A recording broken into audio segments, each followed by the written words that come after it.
அனைவருக்கும் வணக்கம். தெய்வீக பலன்கள் சேனல் சார்பாக தங்களை அன்புடன் வரவேற்கிறோம். இன்று நம் காணொளியில் காண விரும்புவது வாஸ்து தோஷத்தை போக்கும் பாரம்பொருள் ஸ்ரீ காமதேனு சிறப்புகளை பற்றி இந்த காணொளியில் பார்க்கலாம். வாருங்கள் காணொளிக்கு செல்லலாம். மறக்காமல் ஒரு சப்ஸ்கிரைப் செய்யவும். தேவர்களும் அசுரர்களும் சாகா வரம் வேண்டி பார்க்கடலை கடைந்தபோது அதிலிருந்து தோன்றிய 5 புனித பசுக்களில் காமதேனுவும் ஒன்றாகும். கேட்டதையெல்லாம் வழங்கும் அற்புத குணம் கொண்டது இந்த தெய்வீக பசு. இது மகாலட்சுமியின் ஒரு வடிவமாகவும் சனாதன தர்மத்தில் கருதப்படுகிறது. இந்த காரணத்தினால்தான் காமதேனுவின் சிலையை வீட்டில் வைத்து ஆதரிப்பதன் மூலம் நல்ல நேர்மறையான மாற்றங்கள் நிகழும் என ஆன்மீகவாதிகள் கூறுகின்றனர். மேலும் காமதேனு வாஸ்து சாஸ்திரத்தில் செல்வத்தின் பிறப்பிடமாகவும் செழிப்பின் அடையாளமாகவும் கருதப்படுகிறது.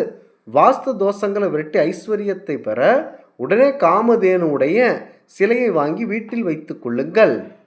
முக்கியமாக இந்திய மரபின்படி பொதுவாக அனைத்து பசுவும் காமதேனுவின் வடிவமாக கருதி போற்றப்படுகிறது. பசுவும் கன்றும் இருக்கும் வீட்டில் பாலுக்கு பஞ்சம் இருக்காது. பால் நிறைந்து இருப்பது அந்த வீட்டில் செழிப்பு உள்ளது என்பதன் அடையாளமாக இருக்கிறது. இதுபோலவே காமதேனுவும் அதன் கன்று நந்தினியுடன் சேர்ந்த சிலைகள் இருக்கும். இது தாய்மையின் அன்பையும் அடையாளத்தையும் தியாகத்தையும் போற்ற உள்ளது. முக்கியமாக காமதேனு உடலில் உள்ள ஒவ்வொரு பாகத்திலும் ஒவ்வொரு தேவர்கள் வாசம் செய்கின்றனர்.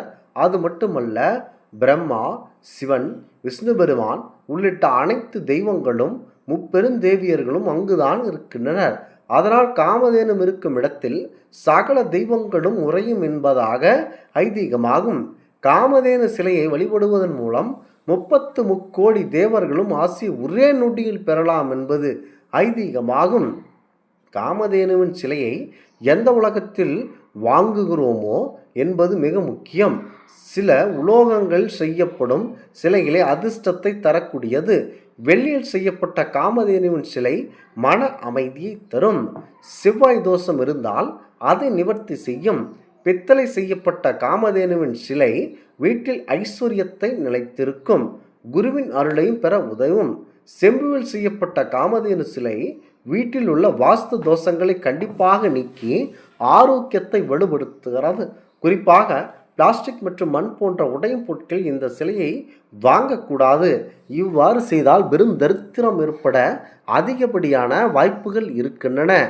வாஸ்துவின்படி காமதேனு சிலையை வீட்டின் ஈசானி மூலையில் வடகிழக்கில் வைக்க வேண்டும்.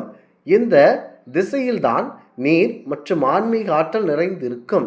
இங்கு சிலையை வைக்கும்போது அது பிரபஞ்சத்தின் நேர்மறை ஆற்றலைகளை உள்வாங்கி வீடு முழுவதும் பரப்புகிறது. தெற்கு மற்றும் தென்மேற்கு திசையில் காமதேனுவின் சிலையை வைக்கக்கூடாது. இது எதிர்மறை விளைவுகளை கண்டிப்பாக ஏற்படுத்தக்கூடுகிறது. தொழில் மற்றும் வியாபாரம் செய்பவர்கள் மற்றும் அலுவலகத்தில் பணி செய்பவர்கள் தங்கள் மேஜையின் மீது வடகிழக்கு பகுதியில் சிறிய காமதேனுவின் சிலையை வைக்கலாம். உழைப்பிற்கேற்ற பலன் கிடைப்பவர்கள் காமதேனு வழிபடுவதன் மூலம் புதிய வாய்ப்புகளை கண்டிப்பாக பெற முடியும்.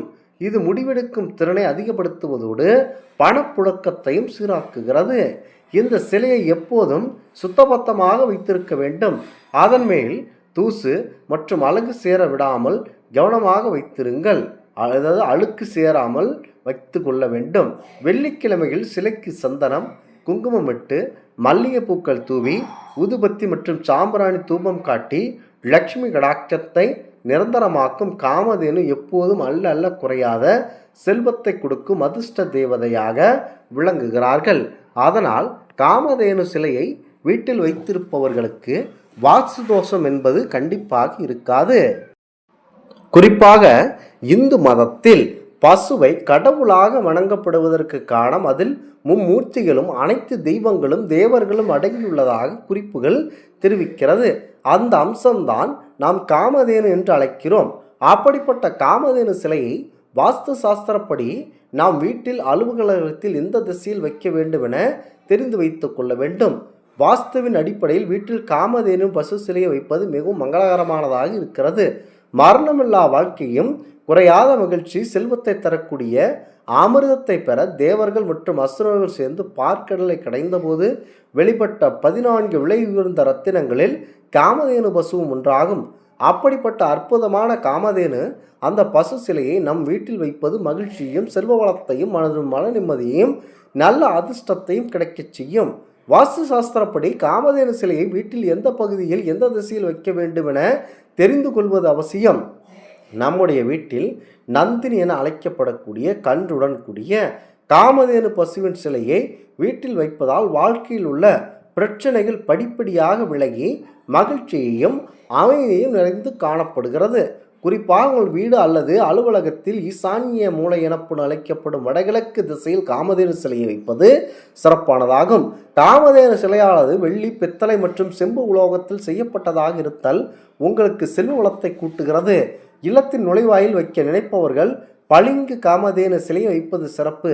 வீட்டு பூஜை அறையில் வீட்டில் பிரதான வாயில் முன் காமதேனு பசு சிலையை வைப்பது சிறப்பம்சம்.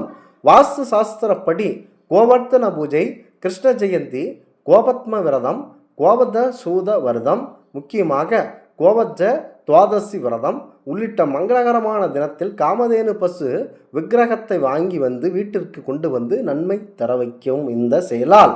அடுத்ததாக அதோடு பண்டிதர் அல்லது ஜோதிடரிடம் கலந்தாலோசித்து பின்னர் காமதேனு பசு சிலையை வீட்டிற்கு வாங்கி வருவது இன்னும் கூடுதல் சிறப்பம்சத்தை கொடுக்க வல்லது. காமதேனு சிலையில் முக்கியமாக அவர் வாஸ்து சோகத்தில் ஒருவர் பாதித்து கொண்டிருந்தால், முக்கியமாக வாஸ்துவால் பிரச்சனையில் பாதிப்பவர்கள் காமதேனு சிலையை வாங்கி வந்து வைத்து விடலாம். ஆசை நிறைவேற்றும் பசு என்று அடிக்கடி குறிப்பிடும் காமதேனு பசு முக்கியமாக புராணங்களிலும் வாஸ்து சாஸ்திரத்திலும் குறிப்பிடத்தக்க இடத்தை பிடித்துள்ளது. வீட்டில் காமதேனு பசு சிலையை நிறுவது வீட்டிற்கு செழிப்பு, மகிழ்ச்சி மற்றும் ஆன்மீக வளர்ச்சியை கொண்டு வரும் என நம்பப்படுகிறது. இது தெய்வீக சின்னம், மிகுதி, கருவுறுதல் மற்றும் நல்ல அதிர்ஷ்டத்துடன் தொடர்புடையது. வாஸ்து சாஸ்திரத்தின்படி இந்த புனித பசுவின் இடம் ஒரு வீட்டின் ஆற்றல் மற்றும் சக்தியை கொண்டுள்ளது. இது நேர்மறை அதிர்வுகள் மற்றும் நல்வாழ்வுக்கு மிகவும் உகந்ததாக அமைகிறது. இந்த ஆன்மீக தகவல் உங்களுக்கு பிடித்து இருந்தால் தெய்வீக பலன்கள் சேனலை கண்டிப்பாக சப்ஸ்கிரைப் செய்து கொள்ளவும். மீண்டும் ஒரு நல்லதொரு காணொலியில் உங்களை சந்திக்கிறோம். நன்றி, வணக்கம்.